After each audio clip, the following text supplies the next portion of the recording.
고대 세계에 7대 불가사의라는 것이 있습니다. 그 중에 가장 오래되었고 또 유일하게 남아있는 것이 이집트의 기자에 있는 피라미드입니다.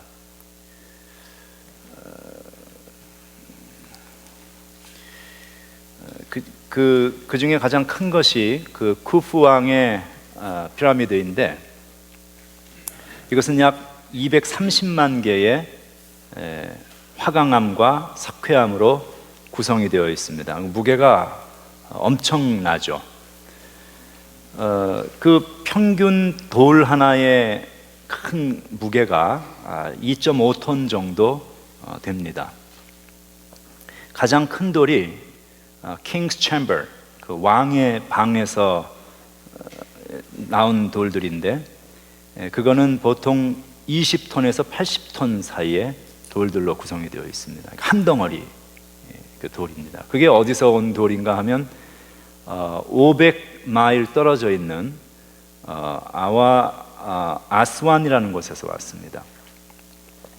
여기서 시카고의 거리가 한 411마일, 대략 410마일 이렇게 되니까 어느 정도 멀리서 그 엄청난 돌이 날라왔는지, 그 당시에는 바퀴도 없었고 수레도 없었고 짐승을 이용해서 물건을 나르는 그런 시대도 아니었습니다. 그걸 몰랐던 시대였습니다. 그러니까 전부 인력에 의존해서 그걸 다 날라왔고, 또 더 놀라운 것은 지금은 이제 그 풍화작용 때문에 약간 가라앉아 있습니다만, 원래 저 가장 최정상 높은 곳의 위치가 거의 150m 정도 됩니다.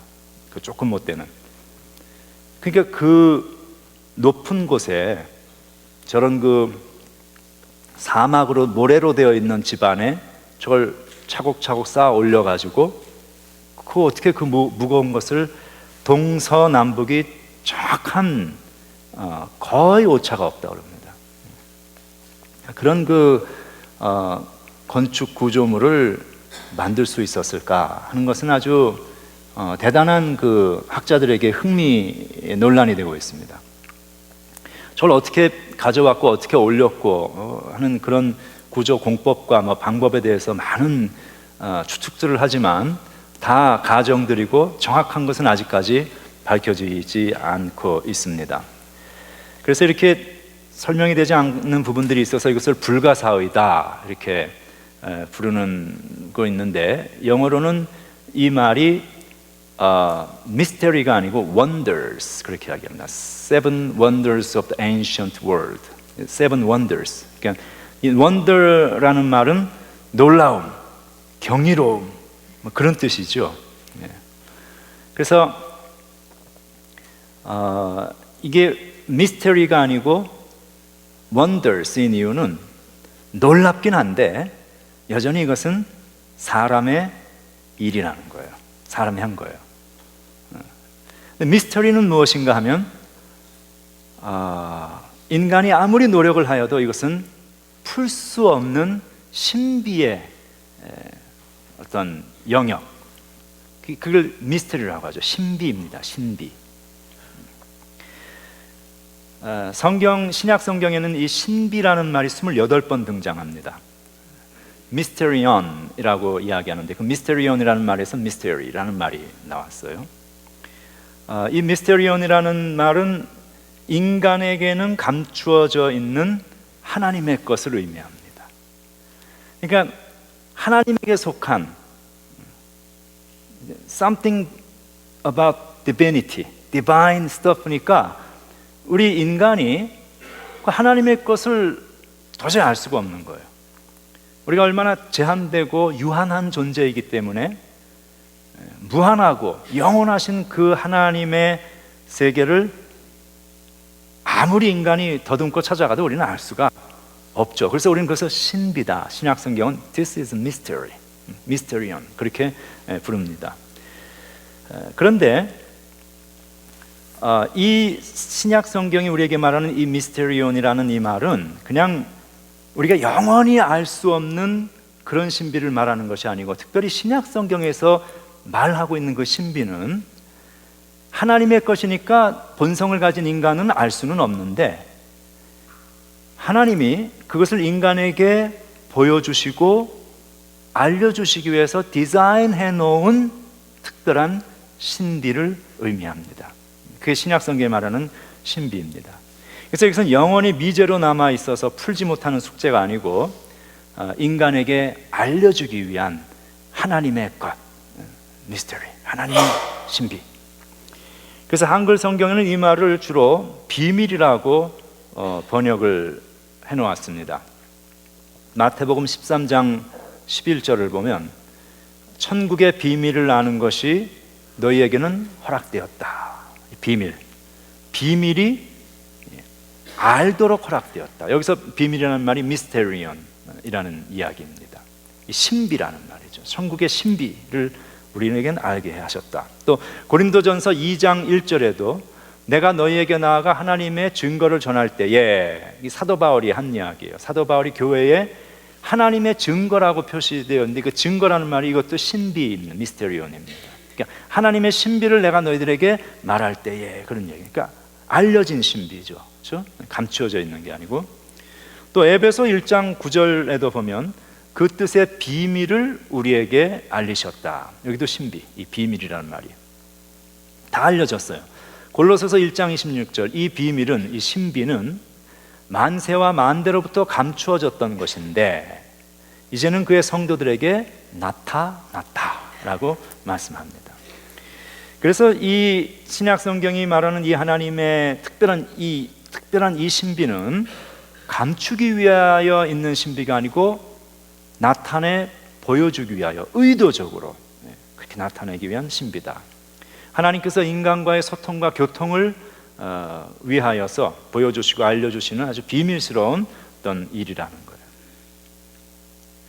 자, 그러면 이 신약 성경이 하나님의 것임에도 불구하고 우리에게 알려주고 보여준 그 신비의 구체적인 내용이 무엇인가? 라고 하면 그것이 바로 가스펠, 복음입니다. 예수 그리스도의 십자가 사건을 통하여 우리에게 나타난 하나님의 구원의 사랑. 아까 우리 찬송에 죄짐 맡은 우리 구주 어찌 좋은 친구인지 걱정 근심 무거운 짐 모두 주께 맡기세요. 누구에게 우리가 이거 할 수 있겠어요? 나의 인생의 무거운 짐을 누구에게 맡길 수 있겠어요? 어디를 쳐다보아도 저 피라미드 사막, 허허벌판과 같은 인생 사막에서 하나님이 우리에게 자기 자신을 보여주시고 알려주시고 하나님이 우리를 불러서 하나님의 자녀 삼으셨기에 우리는 그 하나님의 신비한 놀라운 은혜 안에서 우리의 모든 것들, 무거운 짐을 내려놓고 주님 안에 평안을 소유할 수 있는 존재가 된 것입니다. 그래서 이 신비의 내용은 한마디로 구원의 복음이죠. 하나님께서 그리스도를 통해서 인류를 구원하시는 그 구원의 계획, 그 하나님의 신비다. 그래서 이 하나님의 신비가 우리에게 경험되어지면 참 놀라운 사건이 나타납니다. 제한된 인간, 피조물인 인간이 창조주 하나님, 영원한 하나님을 만난다는 이 사건은 우리 인간이 가지고 있는 어떠한 경험으로도, 어떠한 표현이나 어떠한 과학적인 논증 방법으로도 이것은 설명할 길이 없습니다. 그래서 우리 이건 신비라고 이야기하는 거죠. 그런데 이 하나님과의 신비로운 교통이 가지는 특징이 하나 있습니다. 그것은 이 하나님의 신비는 어떻게 우리에게 알려지는가 하면은 체험을 통해서만 체득이 되어진다는 거예요. 체험을 통해서만. 이것은 말이라든지 논리라든지 교육이라든지 이런 것으로 설명될 수 있는 것이 아닙니다. 이거는 경험해 봐야만 하는 거예요. 우리가 지난 주일날 성찬식했죠. 성찬식에서 무엇을 했습니까? 먹었어요. 먹고 마시고. 이 먹고 마신다는 행위는 행동 경험입니다. 그런데 예수님께서 이 성찬을 우리에게 하라고 말씀하시면서 이렇게 말씀하시죠. Do this in remembrance of me. 나를 기억하기 위하여 이것을 행하라고 말씀하셔요.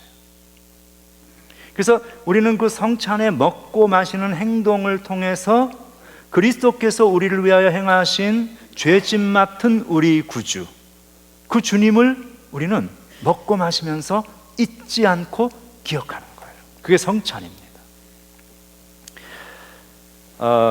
음식을 먹고 그 맛을 느낀다는 것은, 이것은 반드시 먹는다는 행위가 있어야만 경험하고 알 수 있는 거예요.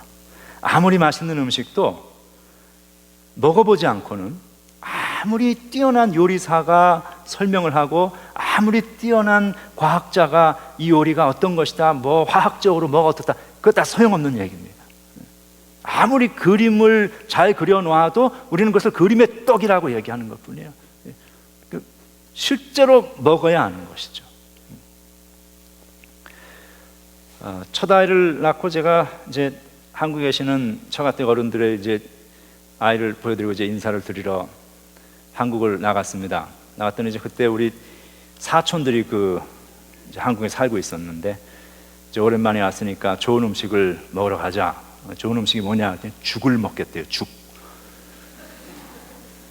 뭔 죽이냐 그랬더니 닭죽이 맛있다는 거예요. 그 닭죽이 남한산성 밑에 이렇게 가면 그 닭죽 파는 집이 쫙 있다는 거예요. 지금도 있는지 몰라요. 그건 뭐 한 20년 전 일이니까.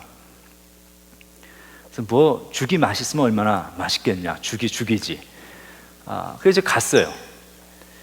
근데 가서 음식이 이렇게 나와서 딱 한 입을 먹는데,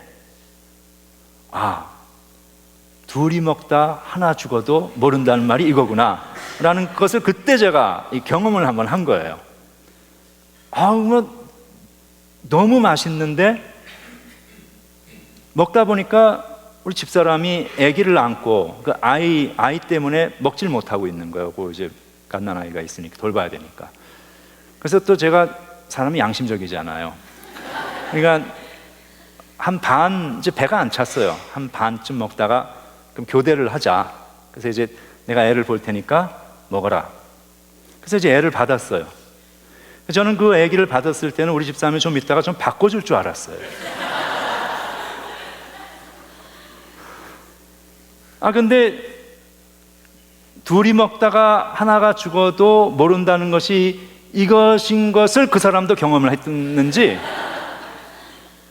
하여간 집사람하고 저희 사촌들하고 자기들끼리 화기애애하게 먹고 나는 뒤에서 애 안고 언제나 나를 불러줄까 그러고 있는데, 다 모든 것이 끝난 후에는 그 처참한 밥상에는 국물 하나도 남아있지 않은 그런 상황이 됐습니다. 배는 고프지요. 조금 심통도 나고, 먹다가 안 먹었으면 모르겠는데, 그래서 이제 그렇다고 뭐 치사하게 먹는 거 가지고 뭐라고 할 수도 없고, 또 다시 시키자니 혼자서 너무 오래 걸려요, 나오는데. 그래서 어쩔 수 없이 줄인 배를 잡고 식당을 나왔지만, 그날 겪었던 그 참담한 사건은 우리의 가정에서 다시는 반복되어서는 안 되는 그런 비극으로 기억이 되고 있습니다. 근데 제가 그것을 기억하는 이유가 있어요. 왜일까? 이 맛 때문이에요. 맛. 그 맛이, 지금은 이제 그 맛이 정확히 어떻다는 거는 잊어버렸는데, 하나 아직까지도 남아있는 건 그 맛있었다는 거예요. 굉장히 맛있었다. 그래서 요시 내가 한국 가기만 해봐라. 내가 간다. 어딘 줄 모르지만. 그 차를 타고 가면서 우리 사촌들이 그게 맛있다고 아무리 이야기를 해봤자 그거 다 소용없었어요, 저에게는. 그게 그런데 내가 막상 그것을 먹어보니까 이게 그것이구나 알게 됐다는 거예요. 체험을 통해서 경험하기 전까지는 전혀 몰랐습니다. 근데 체험하고 나니까 아는 거예요. 신앙이 꼭 이런 것입니다. 하나님 경험이 꼭 이런 것입니다. 하나님에 대해서 아무리 많은 장황한 이야기를 하고 설명을 듣고 무엇을 하여도 정작 내가 하나님을 한번 만나고 실제로 체험하기 전까지는 그 하나님이 얼마나 좋으신 분인지 우리는 몰라요. 근데 한번 하나님 만나고 나면 다시는 세상으로 돌아갈 수 없는, 이야, 우리 하나님 정말 좋으신 하나님, 그 하나님의 놀라운 신비와 나를 향한 사랑과 끝없는 그 은총, 내가 하나님을 만났던 어떤 그 사건인데 그 하나님과의 만남의 그 사건은 어떻게 말로 무엇으로도 표현하고 설명할 수가 없습니다. 이건 신비이기 때문입니다. 인간의 것을 넘어가는 사건. 그런데 인간이 그것을 경험한다는 것, 이게 신비라는 것이죠. 바라기는 우리 교회 모든 성도님들이 한 분도 빠짐없이 이 하나님을 경험하고 만나는 놀라운 축복의 신비를 체험하시기를 주의 이름으로 축원합니다.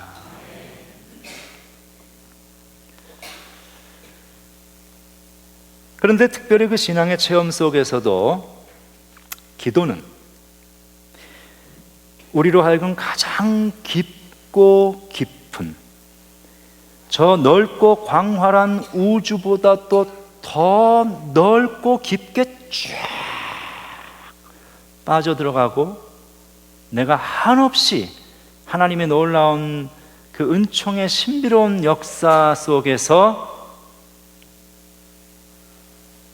행동하고 유용할 수 있는 그런 어떤 그 놀라운 그 통로가 되어집니다. 무엇이? 기도가. 그래서 그 기도를 통해서 하나님의 신비로운 역사와 은혜를, 그리고 기도의 응답을 체험해 본 사람들은, 야, 기도했더니 하나님이 이렇게 응답하시는구나, 기도했더니 하나님께서 인생을 이렇게 풀어주시는구나, 이거 경험하면요 기도하게 됩니다. 그래서 오늘 본문은 예수님께서 제자들에게 이 기도에 대한 말씀을 하고 계시는데, 여기서 우리는 두 가지를 생각해 볼 수가 있습니다. 첫 번째, 기도는 믿음으로 하나님 앞으로 나아가는 행위입니다. 기도는 믿음으로 하는 것입니다. 오늘 세 절의 말씀에서 각 매 절마다 예수님께서 이 믿음이라는 말씀을 하고 계십니다. 하나님을 믿으라, 그 말하는 것이 이루어질 줄 믿고 마음에 의심하지 아니하면 그대로 되리라. 무엇이든지 기도하고 구하는 것은 받은 줄로 믿으라, 그리하면 너에게 그대로 될 것이라고 말씀하십니다. 자, 여기서 이 믿음이라는 것은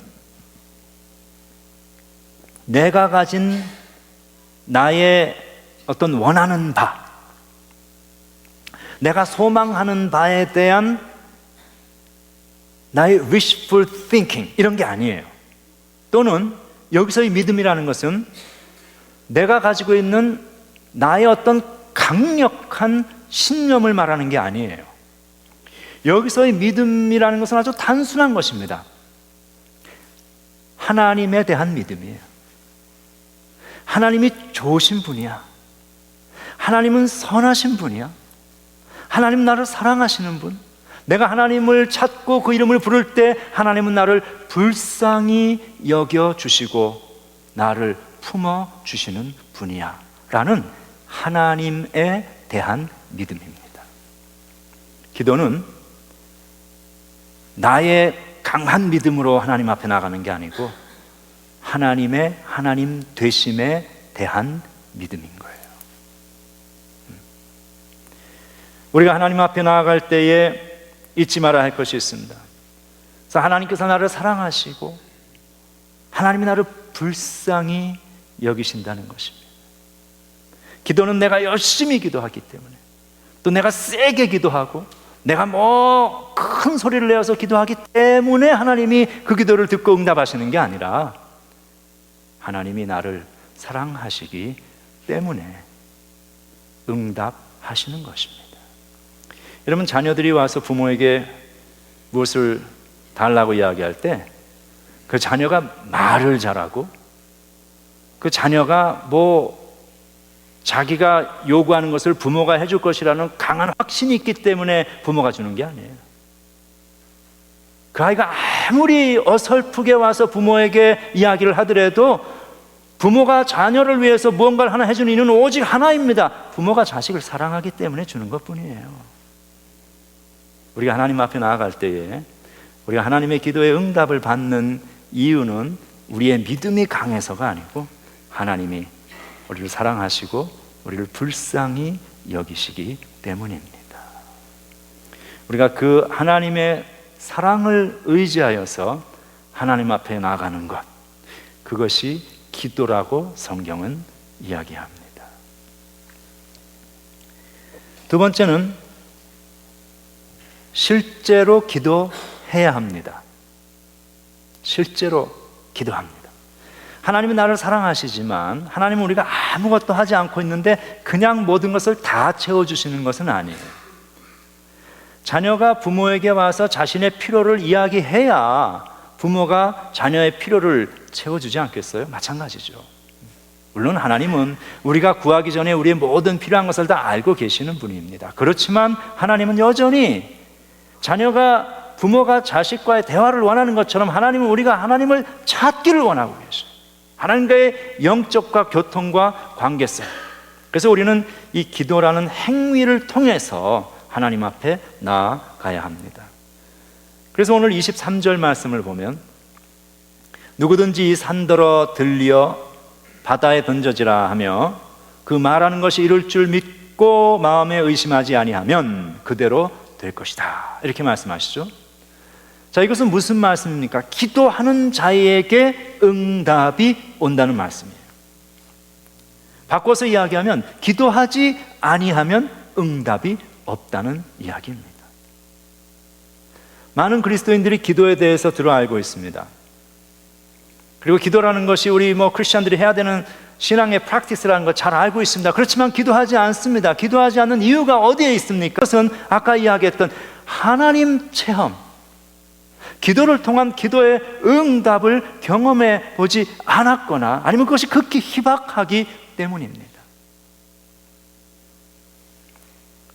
그래서 기도라는 것이 공허한 종교적인 행위 같고 사람을 그저 귀찮게 하는 종교적인 수행이라고 생각합니다. 목사가 사람을 못 살게 굴기 위해서 만들어낸 어떤 장치라고 생각을 합니다. 기도하세요.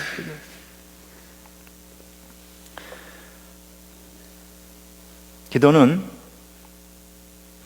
기도 속에 나타나는 하나님의 놀라운 신비의 역사는 언제 체험되어질 수 있는가 하면 실제로 기도하는 사람에게 체험되어질 수 있습니다.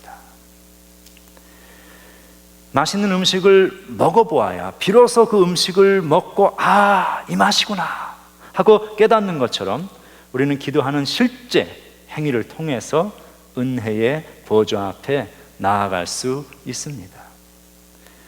기도 속에서 경험되어진 신비한 교통,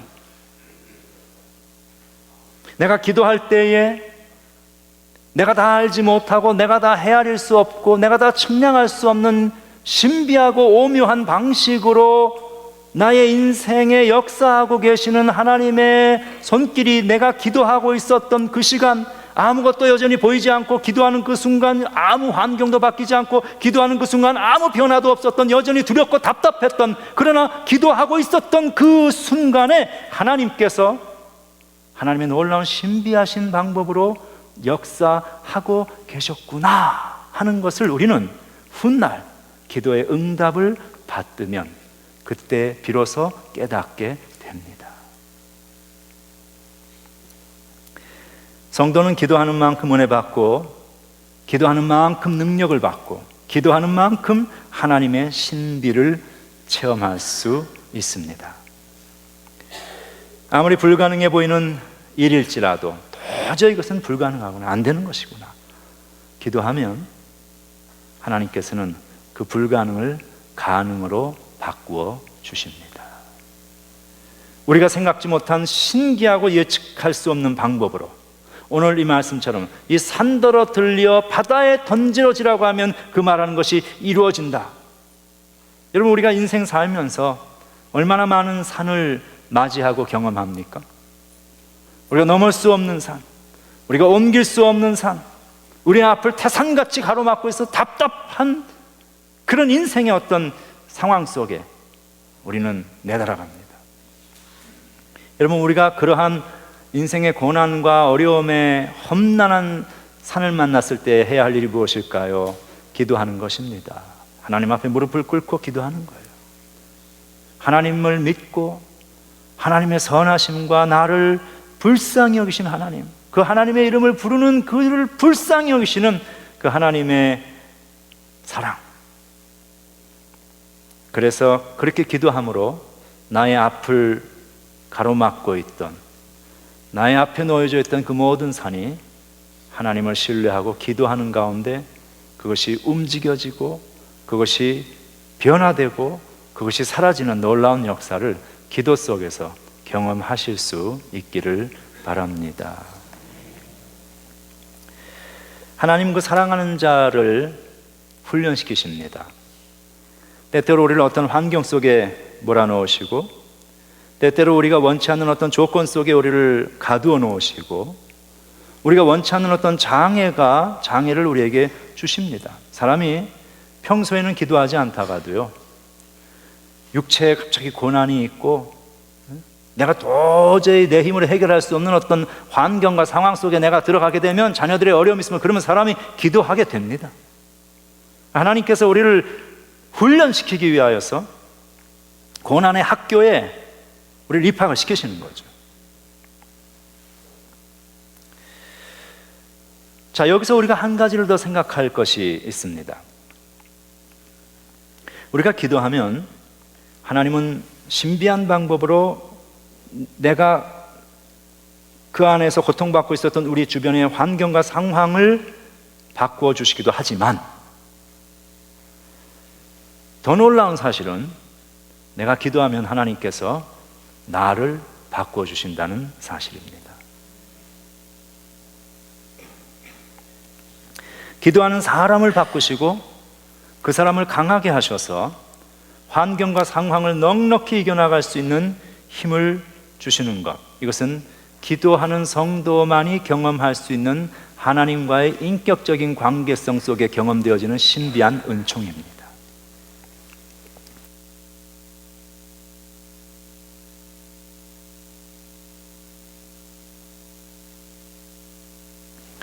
사람이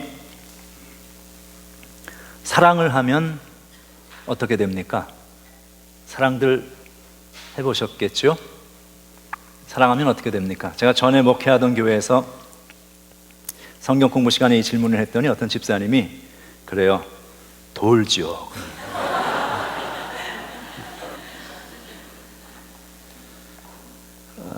그 사람의 중추신경에는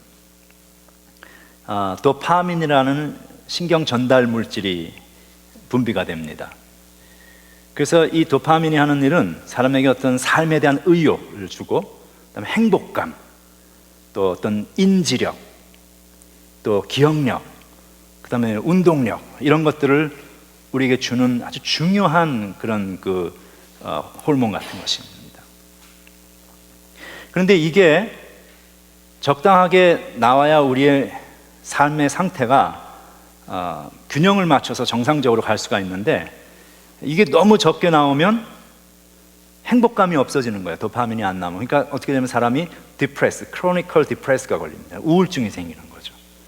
그리고 주의력이 없어져요. ADHD가 생깁니다.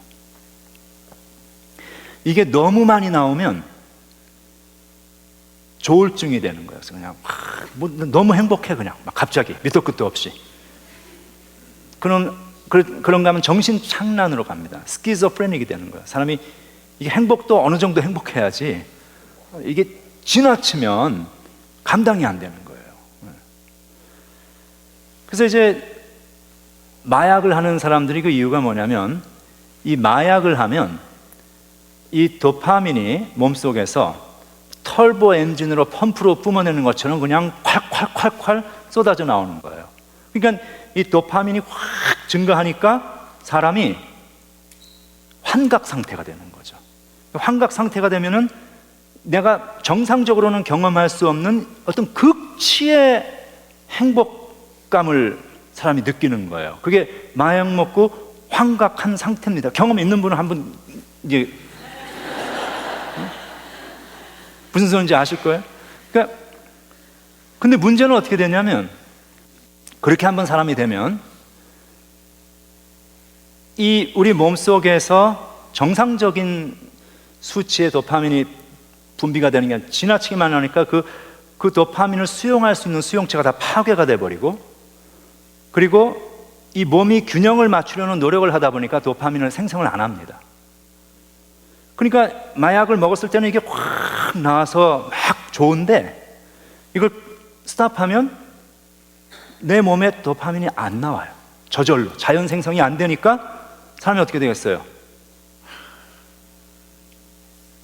인생이 살맛이 안 나고 우울하고 불안하고 두렵고, 그러니까 어떻게 해요? 또 약을 먹어야 되는 거예요. 그 또 약을 먹으면 이게 또 그러니까 그렇게 이제 약에 의존하는 상태가 될 수밖에 없는 몸 상태가 되는 거죠, 케미칼이. 그걸 우리는 중독이라고 얘기하는 거예요. 그럼 사람이 이제 폐인이 되는 거죠. 그래서 끊으세요, 여러분.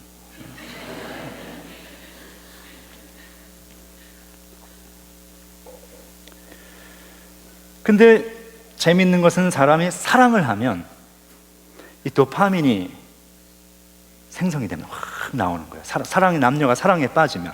그래서 사랑에 빠진 남녀들 보세요. 제정신이 아니란 말이에요, 사람들. 제정신이 아닌 상태에서 막 어떻게 2, 3년 살다 보니까 나중에 정신을 차리고 나서 봤더니 내가 결혼을 해 있네, 누구하고? 그리고 막 애가 나와가지고 날 보고 아빠 아빠 그러고 막 그런 상황이 된다는 것이죠. 그래서 아담이 하나님한테 물었다 그래요. 하나님, 이브를 왜 저렇게 이쁘게 만드셨어요? 그래야 네가 사랑하지. 그런데 이브를 왜 저렇게 멍청하게 만드셨어요? 그래야 걔가 널 좋아하지. 그랬다.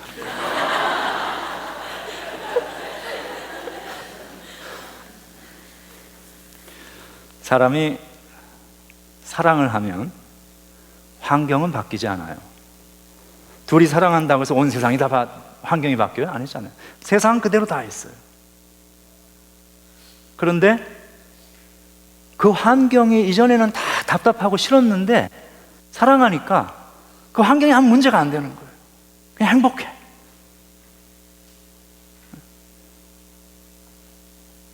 그런 것처럼 우리가 하나님 앞에 기도를 하면 하나님께서 우리에게 영적인 도파민이 생성되게 하십니다. 그래서 환경은 어쩌면 그대로 있을지 모르지만 그 환경이 전에는 고통스럽고 나를 막 내리누르는 그런 모든 장애였는데, 그 산이었는데, 엄청난 그 산이 내가 기도했더니 하나님께서 나를 바꾸시고 나를 새롭게 하시고 나에게 영적인 능력을 주셔서 그 모든 환경이 나에게 더 이상 아무 문제가 되지 아니하는 그런 강한 크리스찬으로 우리를 변화시켜 주시는 것이 기도의 신비입니다.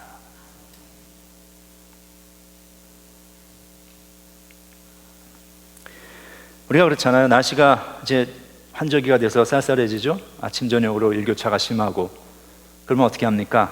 히트를 떼기도 하고 옷을 따뜻하게 입기도 해요. 근데 제일 좋은 거는요, 그것보다는 내 몸이 건강하면 됩니다. 내 몸이 건강하면 추운 데 가든 더운 데 가든 감기 걸리지 않고 병 걸리지 않고 어디를 가서도 전천후 건강하게 지낼 수 있는 거예요. 영적으로 우리가 그렇다는 것이죠. 기도는 우리를 영적으로 강한 크리스찬으로 만들어 줍니다. 그래서 오늘 성경 예레미야 33장 3절은 이런 말씀을 합니다. 너는 내게 부르짖으라. 기도하라는 말씀이죠. 기도하면 어떻게 하시냐?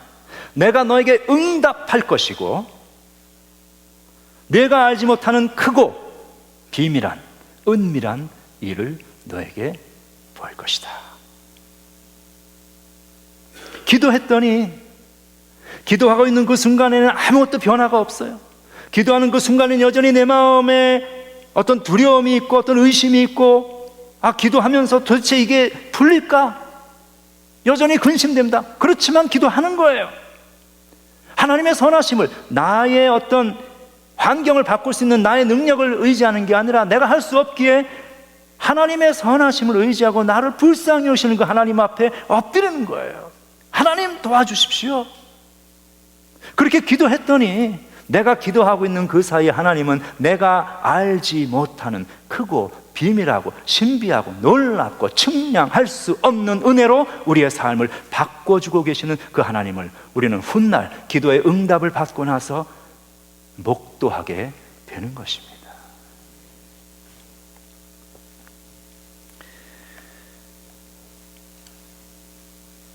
하나님 앞에 기도하는, 믿음으로 나아가며 기도하는 성도들 되시어서 내 힘으로 경험할 수 없는 하나님의 놀랍고 신비한 그 은총을 우리의 삶 속에서 경험하며 살아가는 성도들 되시길 주의 이름으로 축원합니다. 기도하겠습니다. 하나님, 천국의 창고에 제자된 서기관마다 옛것과 새것을 마음대로 꺼내어 쓸 수 있는 것처럼 하나님은 우리에게 기도라는 놀라운 하나님의 천국 창고의 열쇠를 우리에게 주셨는데 우리가 그 열쇠를 목에만 걸고 살아가고 있을 뿐 그 열쇠를 사용하지 않았었음을 회개합니다. 하나님, 이제부터는 하나님께서 우리에게 내어주신 천국 곳간의 열쇠인 이 기도를 사용하게 하여 주시옵소서. 우리가 기도를 통하여서 하나님의 천국 창고를 마음껏 드나들 수 있는, 그래야 하나님께서 우리에게 주시는 세상이 줄 수 없는 놀라운 평안과 평강과 영적인 축복과 은혜를, 그리고 신비한 하나님의 은총을 우리의 삶 속에 경험하는 믿음의 인생 되게 하여 주시옵소서. 우리 주 예수 그리스도 이름으로 기도합니다. 아멘.